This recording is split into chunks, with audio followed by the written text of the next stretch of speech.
ಎಲ್ಲರಿಗೂ ನಮಸ್ಕಾರ. ನಾ ಇವತ್ತು ಜೋಳದ ಹಿಟ್ಟಿಗೆ ಜಿಗಿ ಹಾಕೋದು ಹೆಂಗೆ ಹೇಳ್ಕೊಟ್ಟ ರೊಟ್ಟಿ ಮಾಡೋದನ್ನು ಹೇಳ್ಕೊಡ್ತೀನಿ ನೋಡ್ರಿ. ಈಗ ಜೋಳದ ಹಿಟ್ಟು ತೊಗೊಂಡು ನಾನಿಲ್ಲಿ ಅದಕ್ಕೆ ನೀರು ಹಾಕೊಳಕ್ತೇನೆ ರೀ.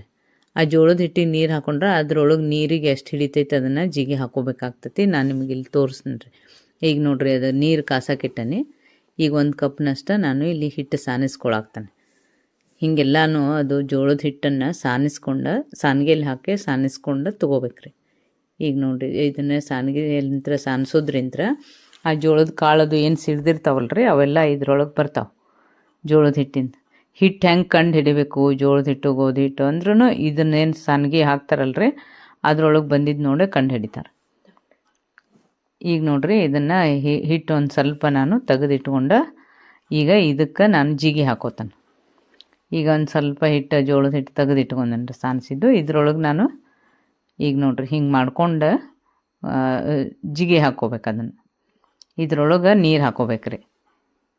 ಈ ಥರ ಹಿಟ್ಟೆಲ್ಲ ಹಿಂಗೆ ರೌಂಡಂಗೆ ಮಾಡ್ಕೊಂಡು ಅದ್ರೊಳಗೆ ಜಿಗಿ ಹಾಕ್ಕೊಂಡು ಅದನ್ನೆಲ್ಲನೂ ಬಿಸಿ ಬಿಸಿ ಇದ್ದಾಗನ ಬಿಸಿ ನೀರು ಇರ್ತೈತಲ್ಲ ರೀ, ಬಿಸಿಯಾಗಿರೋಂಥ ನೀರು ತೊಗೋಬೇಕ್ರಿ. ಪೂರ್ತಿಯಾಗಿ ಹೆಸ್ರು ಬಂದ ನೀರು ಅವನ್ನ ತೊಗೊಂಡು ಇದಕ್ಕೊಂದು ಸ್ವಲ್ಪ ಜಿಗಿ ಹಾಕೊಳ್ಳೋದು. ಇಷ್ಟರಿಂದ್ರನ ಈ ಎಲ್ಲ ಹಿಟ್ಟಿಗೂ ಜಿಗಿ ಹತ್ತದ ಅದು ಇದರಿಂತ ಹಾಕಿದ್ರಿಂತ ಬಿಸಿ ಹಾಕಿದ್ರಿಂತ. ಆಮೇಲೆ ಏನು ಮಾಡೋದು ಅಂದ್ರೆ ಒಂದು ಸ್ವಲ್ಪ ನೀರು ಹಿಡಿತೈತೆ ರೀ. ಈಗೇನು ಭಾಳ ಹಿಡಿಯಂಗಿಲ್ಲ, ಜಿಗಿ ಒಂದು ಹಾಕಿರ್ತೈತಲ್ಲ ಸ್ವಲ್ಪ ನೀರು ಹಿಡಿದು ಅದನ್ನ ಹಿಂಗೆ ಬಿಸಿ ಬಿಸಿ ಇರ್ತೈತಿನ ಅವಾಗನ ಅದನ್ನ ಚಂದಂಗೆ ನಾದ್ಬೇಕ್ರಿ. ಇದೇ ಮೆಥಡ್. ಇದು ರೊಟ್ಟಿ ಮಾಡುವನಾಗ ಹಿಟ್ಟು ನಾದೋದ ಒಂದು ಮೆಥಡ್ ಇರ್ತೈತಿ, ಅದನ್ನು ಹೇಳ್ಕೊಡಾಕ್ತಾನೆ. ಯಾಕಂದ್ರೆ ಮತ್ತು ಇನ್ನೂ ಒಂದು ಐತ್ರಿ, ಅದು ರೊಟ್ಟಿ ಹಿಟ್ಟು ಒಮ್ಮೊಮ್ಮೆ ಜಿಗಿ ಇರೋದಿಲ್ಲ. ಅವಾಗ ಏನು ಮಾಡ್ಬೇಕಂದ್ರೆ ತೀರಾ ಅಲ್ಲೇ ಬಿಸಿ ಇದ್ದಾಗನ ಹಿಟ್ಟಾಕಿ ತಿರುಗಿಸ್ಬೇಕ್ರಿ. ಈ ಮುದ್ದೆ ಮಾಡ್ತಾರಲ್ಲ ಆ ಥರ. ಅಂದ್ರೆ ಅದು ಏನೂ ಹಿಟ್ಟನ್ನು ಜಿಗಿನ ಇಲ್ಪ ಅಂದ್ರೆ. ಇದು ಜೋಳದ ಹಿಟ್ಟು ಚೆನ್ನಾಗಿತ್ತಂದ್ರೆ ಜಿಗಿ ಇತ್ತಂದ್ರೆ ಇಷ್ಟು ಜಿಗಿ ಹಾಕ್ಕೊಂಡ್ರೆ ಇದಕ್ಕೆ ಸಾಕು ರೊಟ್ಟಿ ಬಡಿಯಾಕೆ.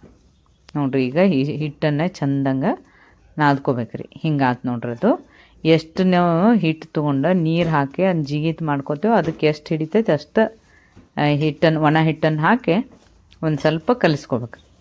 ಇಷ್ಟು ಚಂದ ಹಿಂಗೆ ನಾದ್ಬೇಕು ನೋಡ್ರಿ. ಅದು ಚರ ನಾದೋದು ಥರ. ಇದಕ್ಕೆ ಈ ಜೋಳದ ಹಿಟ್ಟನ್ನು ನಾದೋದು ಮೆಥಡನ್ನು ನಾನೀಗ ತೋರಿಸಿದ್ನಿ ನಿಮಗೆ. ಇಷ್ಟು ಮಾಡಿದ್ರೆ ರೊಟ್ಟಿ ಒಂದು 0.5% ಬಂದಂಗೆ ನಿಮಗೆ ರೊಟ್ಟಿ. ಈಗ ನೋಡ್ರಿ ಇದನ್ನು ಹಿಟ್ಟು ನಾದೆ ಹಿಂಗೆ ಇಟ್ಕೋಬೇಕು. ಇಟ್ಕೊಂಡು ಏನು ಮಾಡ್ಬೇಕಂದ್ರೆ ಇದನ್ನು ಒಂದು ಸ್ವಲ್ಪ ಇಷ್ಟು ಇದನ್ನ ತೊಗೊಳ್ಬೇಕ್ರಿ. ಇಷ್ಟಿಷ್ಟ ನೋಡ್ರಿ. ಈಗ ಎಷ್ಟು ಆಗ್ತಾವೆ ನೋಡಿ ಇಟ್ಕೋಬೇಕು. ಇರಲಿಲ್ಲ ಅಂದ್ರೆ ಒಂದು ಸ್ವಲ್ಪನೂ ತೊಗೊಳಕ್ಕೆ ಬರ್ತೈತೆ ರೀ. ಈಗ ಒಂದು ಉಳ್ಳಿಯನ್ನು ನಾನು ತೊಗೊಂಡು ನಿಮಗೆ ತೋರಿಸ್ತೀನಿ. ಇದನ್ನು ನೋಡಿರಿ ಎಷ್ಟು ಜಿಗಿ ಐತಿದು ಹಿಟ್ಟು. ಜಿಗಿ ಇರುವಂಥ ಹಿಟ್ಟನ್ನು ನಾನು ಇದು ಜಿಗಿ ಹೆಚ್ಚು ಹಾಕೊಳ್ಳೋದ್ರಿಂತ ಚೆನ್ನಾಗಿ ಬರ್ತೈತಿ.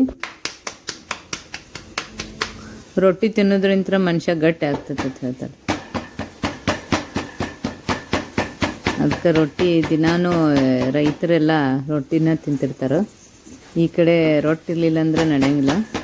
ಅದಕ್ಕೆ ಇಷ್ಟವಾದದ್ದು ಕೆಲವೊಂದಿಷ್ಟು ಏನೇನೋ ಚಟ್ನಿಗಳಾಗಲಿ ಪಲ್ಯಗಳಾಗಲಿ ಹಾಕ್ಕೊಂಡು ರೊಟ್ಟಿನ ಇಷ್ಟಪಟ್ಟು ತಿಂತಾರೆ. ಅದೇ ಗಟ್ಟಿ ಆಗ್ತದೆ ಹೇಳಿ.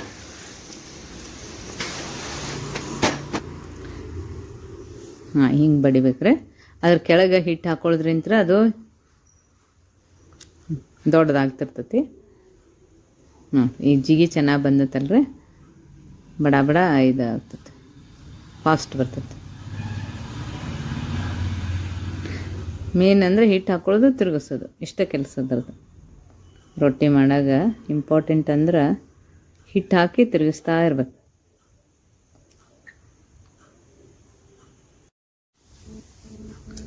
ಹಿಂಗೆ ತಿರುಗ್ತಾ ಇರ್ಬೇಕು ನೋಡ್ರಿ. ಅದು ಎಷ್ಟು ತಿರುಗ್ತೈತೆ ಅಷ್ಟು ದೊಡ್ಡದಾಗುತ್ತಾ ಬರ್ತೈತೆ. ಅದು ಒಂದು ಅಳತಿ ಗೊತ್ತಾಗುತ್ತೆ ನಮಗೆ ತೆಳ್ಳಗಾಗಿದ್ದು. ಅದನ್ನ ತೆಳ್ಳಗಾಗಿದ್ದು ನೋಡಿ ಅದನ್ನ ಹಂಚಿನ ಮೇಲೆ ಹಾಕ್ಬೇಕಾಗ್ತದೆ.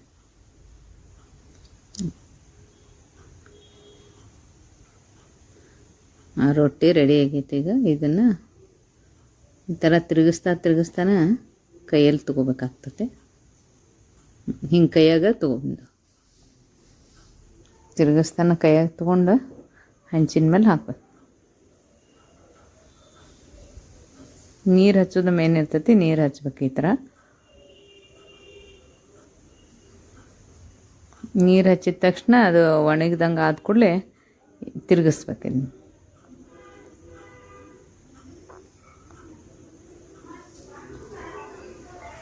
ಹಿಂಗೆ ತಿರುಗಿಸ್ಬೇಕ್ರಿ.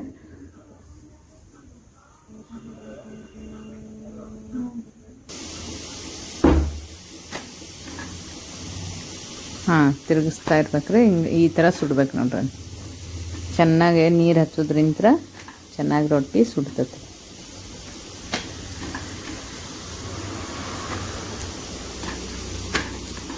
ನೋಡ್ರಿ ಈ ಥರ ಆಗುತ್ತದು.